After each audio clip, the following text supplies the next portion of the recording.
ಪೇಸ್ಟನ್ನು ತೊಗೊಂಡಿದ್ದೇನೆ. ಸಕ್ಕರೆ ಪಾಕ ಬರೋ ನೋಡ್ಕೊತಾ ಇದ್ದೇನೆ.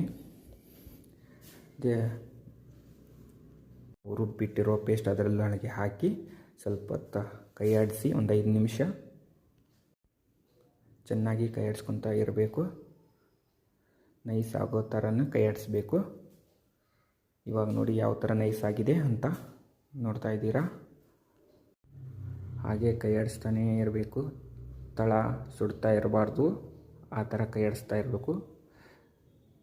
ರೆಡಿ ಆದಮೇಲೆ ಯಾವ ಥರ ಆಗುತ್ತೆ, ಈ ಥರ ಬರುತ್ತೆ. ಹಾಗೆ ನೋಡ್ತಾ ಇರಿ.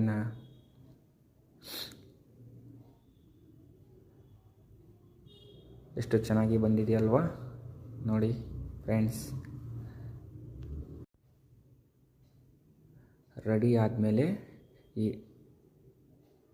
ಈ ಥರ ಉಂಡೆ ಆ ಕೈಗೆ ಅಂಟಬಾರ್ದು, ಆ ಥರ ನಾವು ಮಾಡಬೇಕು.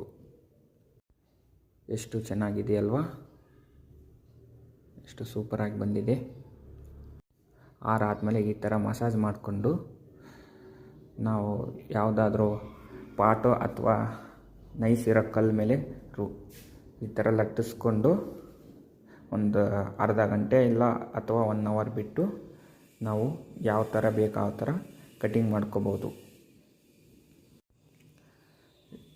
ನೋಡಿ ಎಷ್ಟು ಚೆನ್ನಾಗಿ ಬಂದಿದೆ ಅಂತ. ಪೀಸಸ್ ಎಷ್ಟು ಚೆನ್ನಾಗಿ ಬಂದಿದೆ ಅಂತ ನೋಡಿ ಫ್ರೆಂಡ್ಸ್. Thank you.